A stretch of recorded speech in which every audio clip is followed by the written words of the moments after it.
What's up, horror fans? Pete here from the Lastercast, where me and my good friend Dr. Zayas God, Danny Torkel, talk about horror movies and streaming shows. We are going to talk about fucking gruesome babies popping out of vaginas, and we're going to see how much we can talk about kids getting killed without getting canceled by YouTube. It's time to talk about It, Welcome to Derry, the prequel show that maybe nobody wanted, but I think people are enjoying.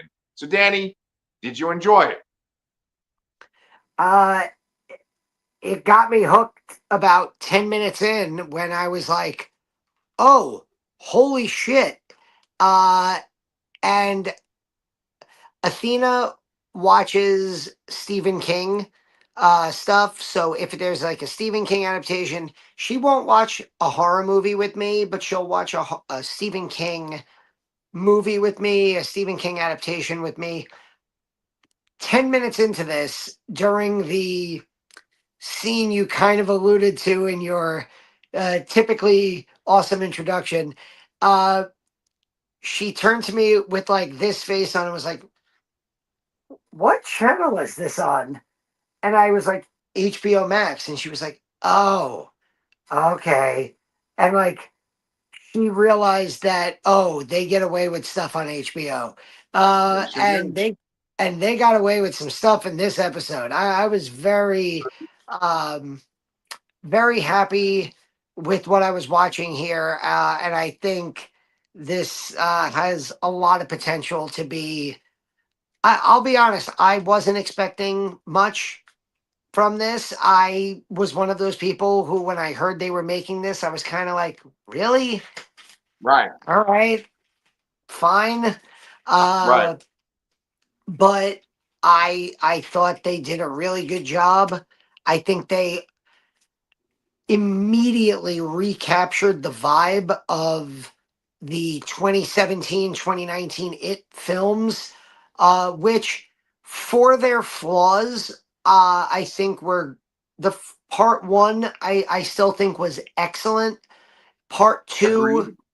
I think was less excellent.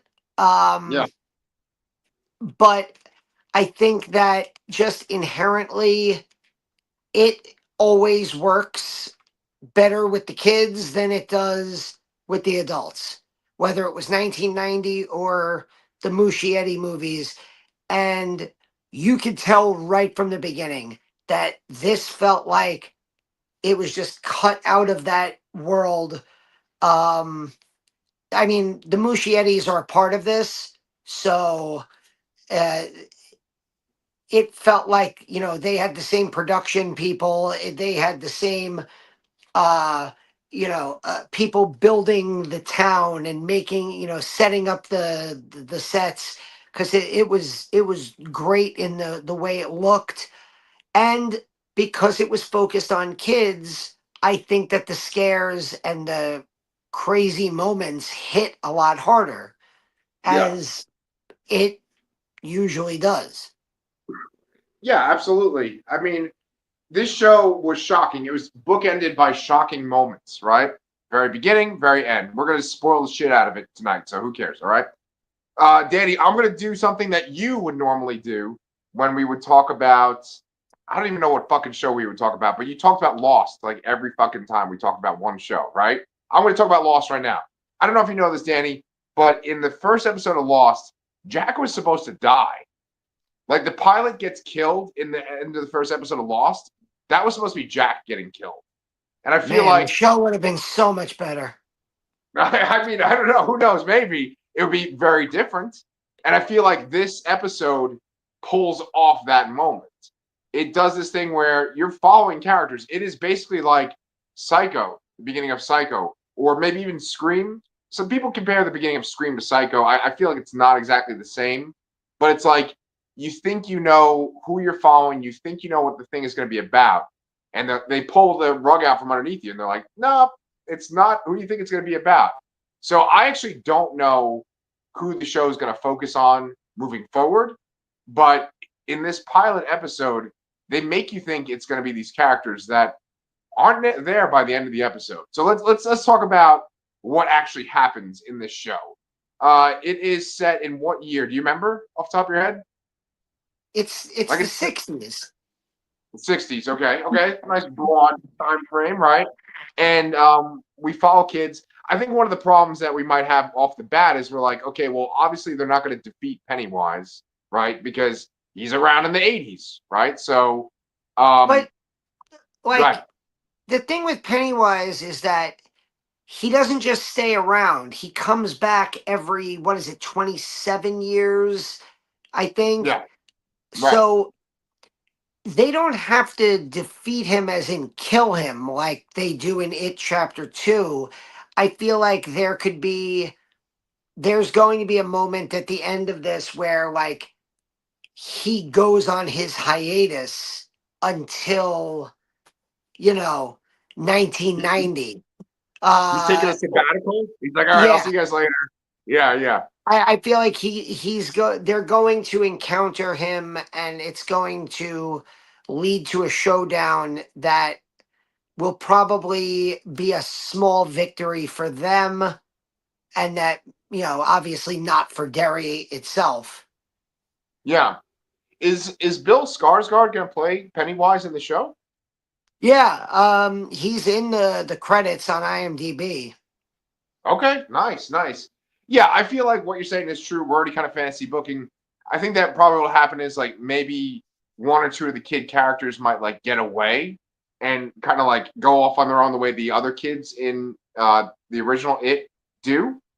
Uh, but this first episode establishes that anyone is fair game, right? Like for instance, in the first sequence, I mean, why don't you just fucking describe what happens in that opening sequence? You just take off your pants? What are you doing over there? Are you doing Oh your yeah, I took laundry? a. Uh, no, no, no. I'm on the couch. It's late New York time. I'm getting myself ready for bed from the bottom down. It's all good. Um, yeah. Uh, Tell us that so opening scene. when you're saying the opening scene, you're talking about the kid in the movie theater watching The Music Man, right? Correct. Uh, yeah. So there's this boy, probably what, I don't know, 10 years old, probably around these kids, maybe like 10, 12, um, like maybe the beginning of junior high. And he gets like chased out of a movie theater by an usher because he keeps sneaking in, and we learn that he's like his family is down on their luck, and he barely eats, and he ends up like trying to hitchhike home on this like terribly cold night, and he gets picked up by who he thinks is a nice couple who are going to Portland, and you see the sign with the Paul Bunyan logo on it that says like exiting Derry. And they pick him up, and they have two kids in the back seat. The mom is pregnant, and you kind of feel like, okay, well, the kid's gonna get out of Derry at least, and like I wonder how Pennywise is gonna get him. And then you realize that the car has somehow worked its way back into Derry, and things are going very strangely in the car. There's a scene where the daughter in the back seat keeps repeat the son likes to spell words, and he starts repeating the same word or the same letters over and over, and it gets very tense and very suspenseful. And then the mom goes into labor and gives birth in a very viscerally disgusting scene to a winged demon baby which flies around the car, and eventually after like a crash and the kid screaming and trying to like escape out the door, we just see the will you stop it we just see the window explode with blood, and the kid is effectively killed. And I guess this is like a form of Pennywise, uh or of whatever it is this like winged demon baby. with like a really grotesque like head and things growing out of it. Uh, while the rest of the family is like sitting around and singing.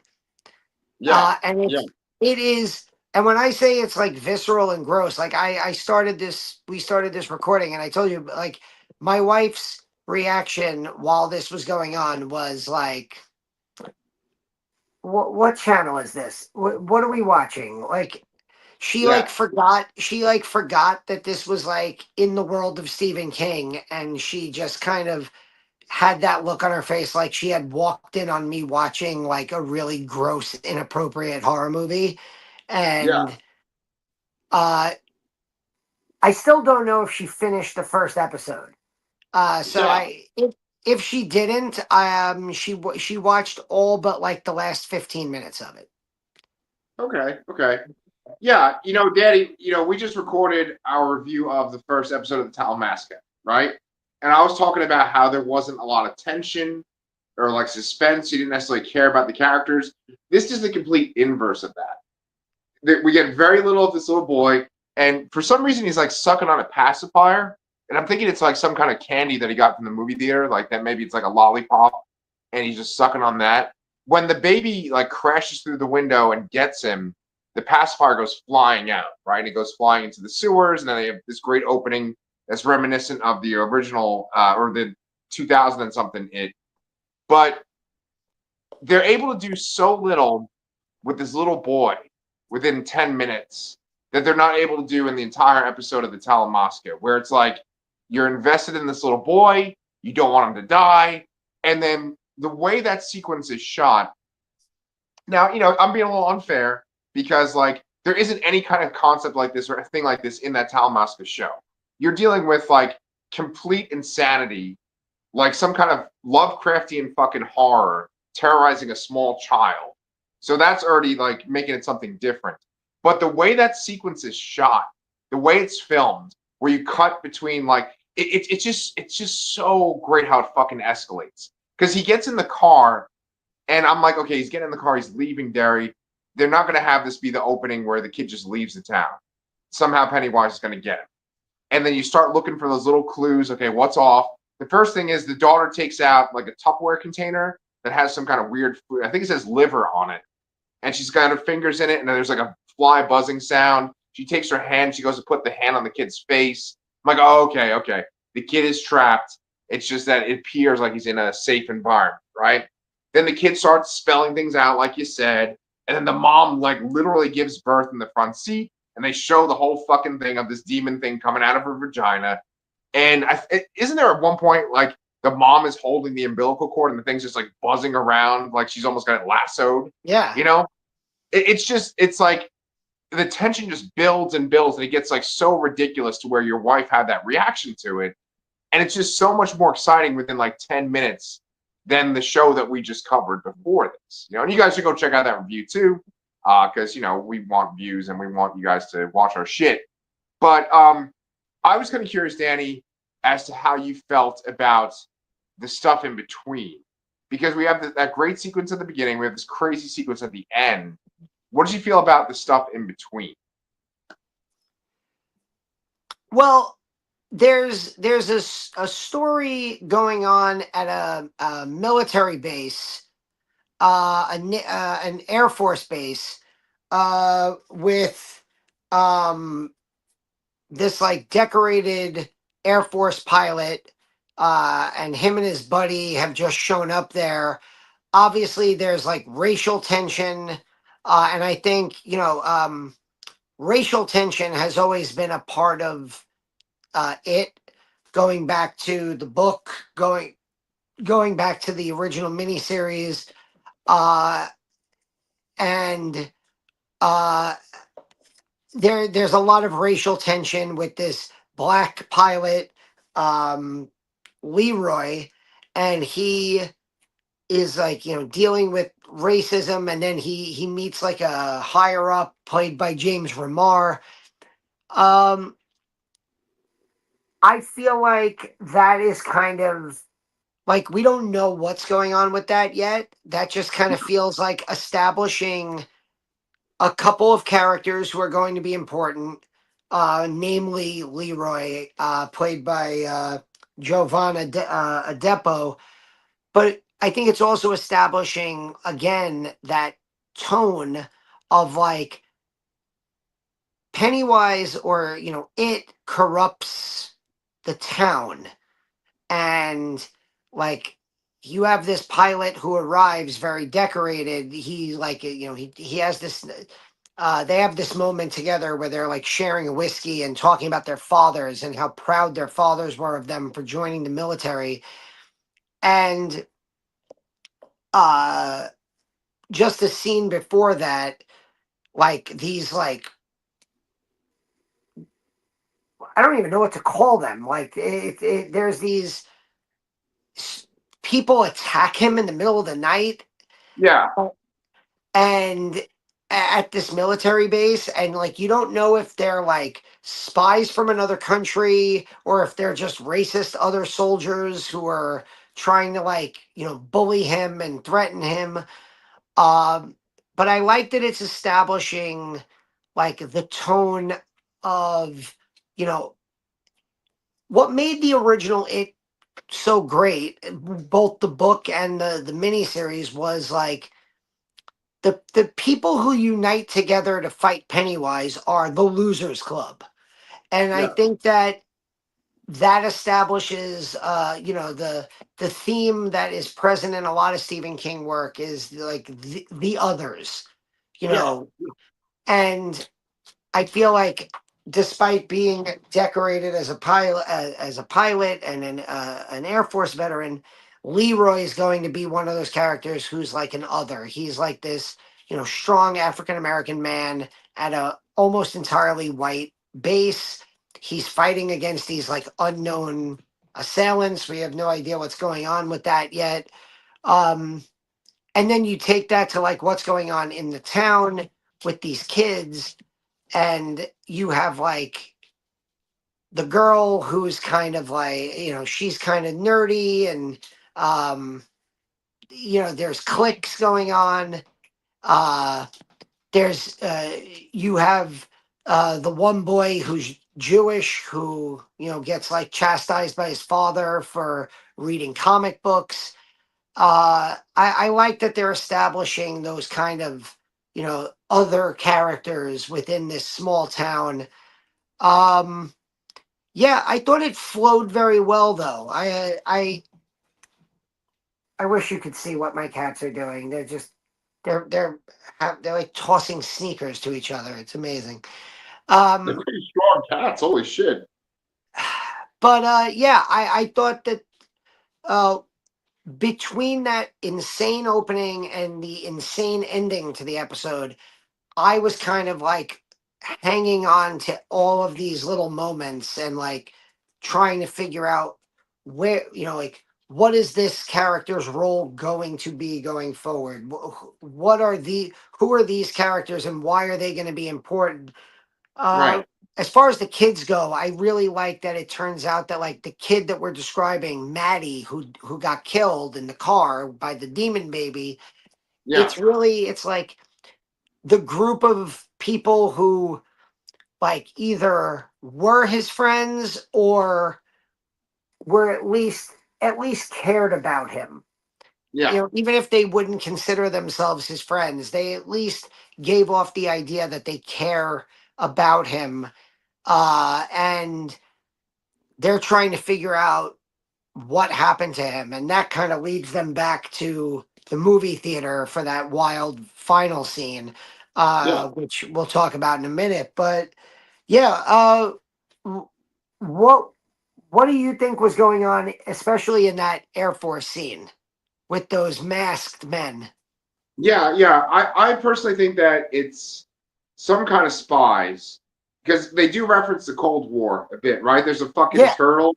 Which, okay, like, did you get the little turtle reference too in this? Like, did you read it, the book? Yes.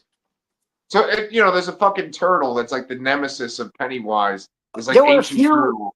There were a few turtles in this episode. I think there's like a little charm of a Yeah, turtle at some point. yeah, Yeah. yeah, yeah. And so, Oh, and like, Bert the turtle. Right, Bert the Turtle. Like they say, Bert the Turtle says duck and cover. So there's definitely this like Cold War vibe going on, and I think that they're doing some kind of top secret shit, and it's probably connected to Pennywise. And I don't know if they are gonna make this show like be multiple seasons. I don't know how you can like stretch out the story of it or like this kind of cycle with the kids for like multiple seasons. I don't know how you Uh, can do that. Oh, you're I moving your finger. if anybody can stretch out it is Andy Muschietti. Right. There's another universe where it chapter 2 is still going on. Uh, I I joke around with my friends that I think uh, it chapter 2 is the longest movie I've ever seen, even though I've seen far longer movies than it chapter 2. That movie went on for a long time. So if there's anyone who could stretch out the material of it, it is the Muschiettis, and they are, co-directors, Right. co-writers, co-creators of this show. Yeah. Um, I the funny thing you mentioned about Bert the Turtle and like the Cold War, I actually teach a lot of that stuff. Like I do a lesson on like Cold War paranoia, and Right. I tie back, sadly the drills that we have to do now, with like the lockdown drills and the uh, s- Active s- shooter. yeah, active shooter drills. Like we have to do all of these drills in school, and I always show videos of like the duck and cover drills of like, hide underneath your desk. Right. Like that's going to prevent anything from happening if a nuclear bomb was dropped outside your school's window. Right. But yeah, Bert the Turtle is in a bunch of my lessons. So that was fun seeing him, and I think yes, that was like a nice little wink and nod to Stephen King and It fans who know Yeah. the lineage of the turtle. Right. So bringing it back to Stephen King, I think that if they're trying to stretch this out, they're probably going to throw in some Dark Tower stuff, right? And there's Dark Tower stuff in The Mist, and this reminded me of The Mist because there's a military base in The Mist that's outside of the town. The military gets brought into that supermarket at one point. I feel like that's kind of where they're going with this Air Force base. That they're doing some kind of experimenting, they're doing some kind of weird stuff. That little boy who's really fucking annoying, he's onto it, man. He takes note of all the crazy planes that fly over the town to bring people to this base. And so I think that like that's where they're going with that. And I think those guys were legitimately trying to get information out of the African American pilot. I mean that was really intriguing to me. I want to see more of him. I want to see more of that. Um, then like as far as the town, this is where it's different from the Talamasca, man, because like each little kid they bring up, there's something interesting about their life, about their backstory that's not directly connected to the plot. Like the Talamasca thing was annoying because it was like this is all just kind of about a plot. It's all about hitting these beats on the plot. How do we get this guy into the Talamasca? How do we get him on a mission, right? This one, we established that there's this one boy. Here's where I totally fucked up. I don't know any of the names of any of these fucking characters. And you think a guy that's doing a review on a YouTube channel, I should have their names, I should know the actors' names, whatever. I'm just gonna describe them. But you got the one Jewish boy who's talking to his dad, and there's something going on with him, right? And he talks about horrors that like he's thinking about in this town, and the dad's like, "We're Jewish. We know about real world horrors, right?" And he brings up this reference to these people that were in this town, these Jewish people, and that they were basically their skin was used for lampshades. And as soon as he said that, I'm like, okay, there's gonna be a sequence where a fucking lampshade has like a face on it, and lo and behold, they have that, right? They have like each kid has a backstory. Like you have the African American girl in the beginning who's working in the movie theater, and her dad like goes over movies with her. Like it's like like clearly he's passionate about movies, trying to pass it down to his daughter. That's already interesting and compelling. There's more than just like, oh, we need a kid so that they can be in this it thing. It's like, okay, well, here's her little aspect of her character, her personality, right? Then you have the one boy who's like obsessed with aliens, and he's like really studying this Air Force base, and he wants to make a comic. All interesting shit. He's got a sister. She's really cute. She's gonna get fucking slaughtered by the end of the episode. It's like then there's the fucking other girl who like what happened to her dad? Her dad like got fucking killed in some kind of Her pickle dad accident. got killed in like a pickle factory. He like tried to like I guess fix the pickle machine and fell in and got like they and like the kids made jokes that like his body parts were in pickle jars. Right, It sounded like grotesque and horrible, right, and just the type of thing that like kids would make fun of. Um, right. It's so Stephen so King. It's like the Mangler. Go ahead. yeah, the Jewish kid Teddy, his name is Teddy, and I was just looking on IMDb.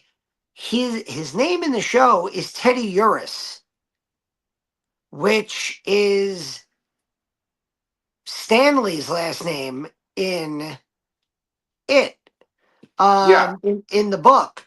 So I don't know if they're going to do a thing where almost like Final Destination Bloodline, where they tie all of these characters to the Losers Club in some way. Where like yeah, maybe this kid has an older brother. Maybe that older brother grows up to be Stanley's father. Um, yeah. Something similar to that. Um, there's also I don't know if we've met him, but there's a character in on IMDb in the credits named Dick Halloran, uh, who of course is the cook in The Shining. So, like, obviously, this is going to tie into that greater Stephen King universe that you brought up. Um, and yeah, if that means we meet, characters from the Dark Tower or something along those lines, or the Mist, I started to think about like, what if what they're doing at the that Air Force base, what if that opens up some kind of explosion that opens up like an interdimensional space where like on the other side is like where the Mist is happening, Yeah, or like that could be like the rift that causes the Mist to invade in that movie. right, right. And I love that you did this with your hands. It's kind of like the mom's opening up her vagina for the demon baby to fly out too. No, I mean they're gonna milk that shit, man. They're gonna milk that shit all the Stephen King lore they can. They're gonna milk it for this show. But you bring up a point.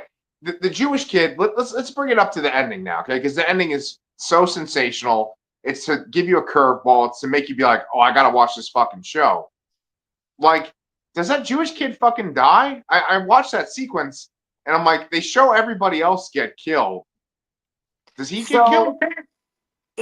they made it look like the only two kids that survive that are the black girl and the white girl, the main girl who Right, was Maddie's friend.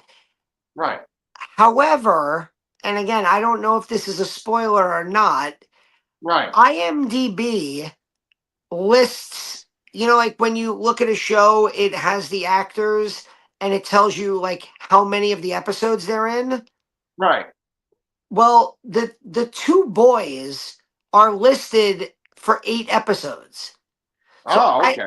so I don't know if that means maybe they are dead and they come back as like, you know, ghost children who've been taken by the deadlights. Maybe they just appear in flashbacks. Like this is an it show. There's always a ton of flashbacks. It certainly made it seem like they all died. I mean, the little girl, the sister, is dead. I mean, the older girl looks down and she's got like her arm broken off at the wrist, still bleeding, like holding on to her. I was like, whoa. And I'm pretty sure they showed one of the two boys, I think it was the taller one, get like thrown across the room and killed. No, I no. With don't. the older one, they show him get picked up by the demon baby, and the demon baby splits him in half, and then Yeah. throws him at the projection booth, and he goes like this against the glass. Yes, that's what I remember is that he gets like I remember his like hitting the screen almost. I didn't I was just so like shocked at what I was watching. I didn't even realize that the fucking kid got ripped in half. Um, No, I don't remember if they. I thought they showed like a scene of him hiding and then getting like pulled out, but they don't. I don't think they show Teddy, the Jewish kid, getting killed on screen. I think right, we're just supposed to assume that he's dead. right. I don't know. I don't know what where this is gonna lead. Because it like you, I was totally into all of these characters and I totally thought they were like, okay, we're establishing, cliche as it might be, we're establishing another losers club. And it's going to be the Jewish kid and his geeky friend who want to do the comic books. It's going to be their little sister who tags along. It's going to be the black girl from the movie theater. It's going to be the quiet girl who's teased and picked on because her dad died in a pickling accident. And that's going to be your crew. That's going to, Pennywise is going to be stalking. I still like the fact that we're talking about a winged demon baby and not Pennywise, I still think is fucking wild. Uh, Right. I because I'll tell you, going back to the birthing scene at the beginning, I was expecting Pennywise. Yeah, you're right, I right, was right, right. expecting to see Bill Skarsgård's face, with the makeup come out of the, you know, you know, 1000%. yeah, Yes. I'm here now. Um, and when it was like, my first thought was, oh, a CGI monster, all right. And then that baby is on screen enough where it becomes so like creepy and weird. Bless you. Thank And you.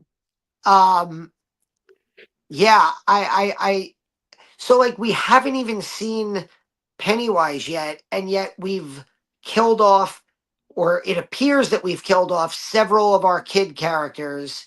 Right.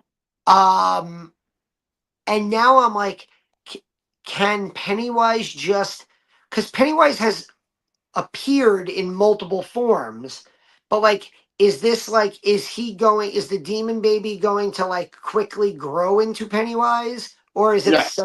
a separate like entity that's part of him? I don't know, but I'm here for it. I This episode, you were comparing it to the Talamasca, which we both said I liked it more than you did the first episode, but it was very kind of paint by numbers of like, here is a 1 hour show. Here are your characters. Here's how they get from plot point A to plot point B. And maybe there's a cool character or a cool scene here or there. This show was like, we're gonna grab you and we're gonna make you like, if you're not gonna come back for season two, episode two of Welcome to Derry, it's going to be because we grossed you the fuck out and we scared the shit out of you in the first episode, and you don't want to be along for this ride anymore. Yep. Yep. And they opened with that incredible scene with this kid in the car. Right. It closed with this incredible scene in the movie theater, Right. and we kind of just rolled over it. But that scene where Teddy wakes up in the middle of the night and his lamp has human skin on it and then comes alive. I swear to God, I am willing to bet that that was done in part because of the Family Guy Stephen King joke. Oh, Jesus Christ. A lamp And monster. Yeah, yeah, It, yeah, yeah, yeah. Right. exactly.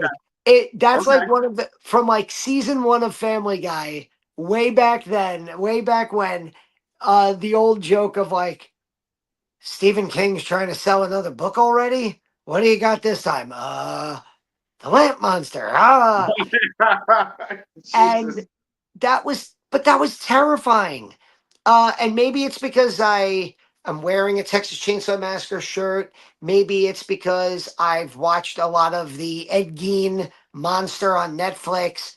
And I watched an Ed Gein documentary with one of my classes.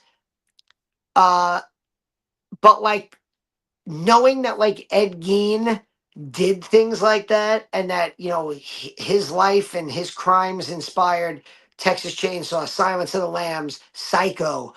Um, like yeah, that stuff like kind of freaked me out the most of anything that I saw here was that like scene with the lamp. And I love that when the kid's brother opens the door and is like, I can't believe I'm related to you. Right, right, right, I thought right. that was I so like it even had like the comedy touch of like, oh, that was cute. That was funny. I enjoyed that. Yeah, yeah. I mean, there was some humor in the episode. The one kid, he was like a little bit much. The one kid that was into conspiracies and stuff, The like he starts tall talking about kid. nipples. Yeah, yeah. But then, like, when they fucking ripped him in half and threw him, I was like, oh shit. You just mentioned Psycho, and I think that like, I don't think I've ever seen this in a show where they introduce a cast. You think these are going to be the main characters, and then they are pretty much all dead except a few of them by the end of the episode. I don't know if I've seen that before. It's You you know, have. It was called The Very Beginning of Alien Earth. oh, very good point. Very good point. Yeah, but see, like Danny, that's why I like doing this show with you, and I like the fact that right now we have two shows starting at the same time. It's like showing you how to hook people. Alien Earth hooked us. This show hooked us.